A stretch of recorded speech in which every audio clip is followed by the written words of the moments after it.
বর্তমানে সকল সোশ্যাল মিডিয়াতেই এমন পিকচারগুলো দেখা যাচ্ছে যেগুলো বাস্তবের সাথে কোনো মিল নেই। প্রথমে আমি ভেবেছিলাম হয়তো এগুলো তারা এডিটিং করে তৈরি করেছে। পরবর্তীতে যখন দেখলাম সবাই এমন পিকচার তৈরি করছে তখন আমি বুঝতে পারলাম এগুলো কোনো এডিটিং করে তৈরি করা পিকচার না। এই পিকচারগুলো কিভাবে তৈরি করেছে এই খোঁজ নেওয়ার জন্য অনেক রিসার্চের পর ফাইনালি একটি এআই ওয়েবসাইটের খোঁজ পেয়েছি, যেখান থেকে নিজের পছন্দের মতো আপনি যেটি কল্পনা করেছেন সেটি যদি এখানে টাইপ করেন তাহলে আপনার কল্পনাকে রিয়েলিস্টিক ভাবে একটি পিকচারে রূপান্তর করে দিবে। মনে হবে যেন এটি কোনো এডিটিং করা পিকচার না, এটি বাস্তবেই রয়েছে। তো কিভাবে আপনার ইমাজিনকে কাজে লাগিয়ে এমন রিয়েলিস্টিক পিকচারে কনভার্ট করে নিতে পারবেন সেটি দেখে আসি। এআই টুলসটি ব্যবহার করার জন্য ফার্স্ট টাইমেই আমাদের ফোন থেকে ক্রোম ব্রাউজারটি ওপেন করব, দেন সার্চ বারে টাচ করব এবং এখানে টাইপ করব clipdrop.co। যখন আপনি এটি লিখে সার্চ করবেন ডিরেক্টলি আপনাকে এই ওয়েবসাইটে নিয়ে আসবে। ফার্স্ট টাইমে এখানে আপনাকে সাইন আপ করতে হবে। তো সাইন আপ করার জন্য উপর থেকে এই আইকনে টাচ করবেন, দেন আপনার সামনে এমন একটি পেজ ওপেন হবে। প্রথমে এখানে আপনার জিমেইল টাইপ করে এখানে আপনার জিমেইল দিয়ে সাইন আপ করতে পারেন। আর নিচে একটি অপশন দেখতে পাচ্ছেন, এই অপশনগুলোর মধ্যে থেকে গুগলে টাচ করলে আপনার ফোনে লগইন হওয়া সকল জিমেইলের লিস্ট এখানে শো হবে। এই জিমেইলগুলোর মধ্যে থেকে আপনি যে জিমেইল দিয়ে এখানে সাইন আপ করতে চাচ্ছেন সেই জিমেইলে টাচ করলেই আপনার জিমেইল দিয়ে এখান থেকে সাইন আপ হয়ে যাবে। এখানে কাজ করার জন্য এই পেজটি স্ক্রল ডাউন করে নিচে আসলে এখানে অনেকগুলো টুলস দেখতে পাবেন। এই টুলসগুলোর প্রত্যেকটির কাজ ভিন্ন ভিন্ন। এই সব কয়টি টুলসের কাজ আজ দেখাতে গেলে এই ভিডিওটি অনেক বড় হয়ে যাবে। তো আমি সব কয়টি টুলসের কাজ দেখাবো না, শুধুমাত্র একটি টুলসের কাজ দেখাবো যে টুলসটি ব্যবহার করে আপনার ইমাজিনকে কাজে লাগিয়ে একটি রিয়েলিস্টিক পিকচারে কনভার্ট করতে পারবেন।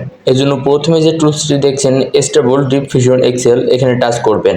দেন আপনার সামনে এমন একটি পেজ ওপেন হবে। প্রথমেই দেখতে পাচ্ছেন এখানে একটু প্রম্পট লেখার অপশন। প্রম্পট লেখার অপশন বলতে এখানে আপনি যেটি ইমাজিন করছেন, যেটি আপনি কল্পনা করছেন সেটি এখানে আপনাকে টাইপ করতে হবে। এটির নিচে সেটিং নামের একটি অপশন দেখছেন, এখানে টাচ করলে কিছু ক্যাটাগরি শো হবে। আপনার পিকচারটি কেমন ক্যাটাগরি চাচ্ছেন সেটি এখান থেকে সিলেক্ট করতে হবে।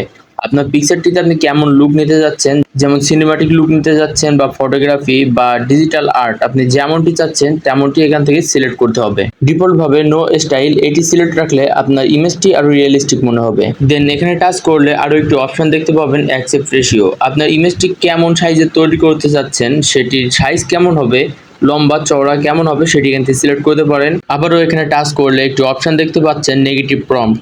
এখানে আপনি আপনার ইমেজটিতে যেগুলো চাচ্ছেন না সেগুলো যদি টাইপ করেন তাহলে আপনি ইমেজটি তৈরি করার সময় ওই সকল জিনিসগুলো আপনার ইমেজে থাকবে না। এই সব কিছু এখানে ঠিকভাবে কাস্টমাইজ করার পর আমি একটি ইমেজ জেনারেট করার জন্য রাইটে প্রম্পট এখানে টাচ করলাম এবং এখানে একটি প্রম্পট টাইপ করলাম। প্রম্পট হিসেবে লিখলাম শেখ হাসিনা এবং নরেন্দ্র মোদীর বিয়ে। এটি টাইপ করার পর জেনারেটে টাচ করলাম। দেন কিছুটা লোডিং নিবে এবং লোডিং শেষে দেখতে পাচ্ছেন আমাদের ইমেজটি কমপ্লিট ভাবে তৈরি করে দিয়েছে।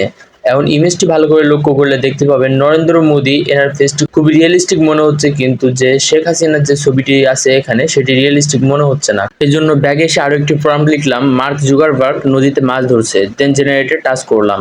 কিছুটা লোডিং নেবে এবং লোডিং শেষে দেখতে পাচ্ছেন যে এই ইমেজগুলো খুবই রিয়েলিস্টিক ভাবে তৈরি করে দিয়েছে। নিচে আরো কিছু এই পিকচারটির ভেরিয়েন্টস দেখতে পাবেন। এখানে টাচ করলে এখানে আরো কিছু পিকচার শো হবে, যেগুলোর মধ্যে থেকে আপনার যে ইমেজটি রিয়েলিস্টিক এবং পছন্দ হবে সেটি আপনি সিলেক্ট করতে পারেন। আপনাদের দেখানোর জন্য এখানে আমি আরো কিছু প্রম্পট টাইপ করলাম। যেমন আমি এখানে টাইপ করলাম শাহরুখ খান রিক্সা চালাচ্ছে এবং তার রেজাল্ট আপনারা এখান থেকে দেখতেই পাচ্ছেন। এখান থেকে এই ইমেজগুলো আপনার ফানি পারপাসের জন্য ব্যবহার করতে পারেন। আমি এখান থেকে আরো কিছু প্রম্পট টাইপ করলাম, যেমন সালমান খান সবজি বিক্রি করছে, মেসি ছাগল বিক্রি করছে এবং নেইমার মাছ বিক্রি করছে, যেগুলো রেজাল্ট আপনি দেখতে পাচ্ছেন কতটাই রিয়েলিস্টিক, কিন্তু বাস্তবে এগুলোর কোনো স্থান নাই। এই সকল ইমেজগুলো আপনার ফোনে গ্যালারিতে সেভ করে নেওয়ার জন্য জাস্ট ট্যাপ করে ধরে রাখলে আপনার ডাউনলোড করার অপশনটি পেয়ে যাবেন। তো ডাউনলোডে টাচ করে এটি আপনার ফোনে গ্যালারিতে সেভ করে নিতে পারেন। এআই অর্থাৎ আর্টিফিশিয়াল ইন্টেলিজেন্স দিন দিন অনেক পাওয়ারফুল হতে যাচ্ছে, তাই আপনারা কেউ এটি রাফ ইউজ করবেন না, এটি ভালো কাজের জন্য ব্যবহার করবেন। আশা করি আজকের এই ভিডিওটি আপনাদের অনেক ভালো লেগেছে। ভিডিওটি যদি ভালো লেগে থাকে তাহলে এই ভিডিওটিতে একটি লাইক দিয়ে দিবেন। আর এমন ইনফরমেটিভ ভিডিও পাওয়ার জন্য আমার চ্যানেলটি অবশ্যই সাবস্ক্রাইব করে রাখবেন এবং ভিডিওটিতে বুঝতে কোথাও অসুবিধা হলে আমাকে কমেন্টে জানাতে পারেন, আমি আপনাদের সমাধান দেওয়ার চেষ্টা করব। পরবর্তীতে আপনি কোন রিলেটেড ভিডিও পেতে চান সেটিও আপনি কমেন্টে জানাতে পারেন। তো আজকের ভিডিও এ পর্যন্তই, দেখা হচ্ছে পরবর্তী কোনো ভিডিওতে।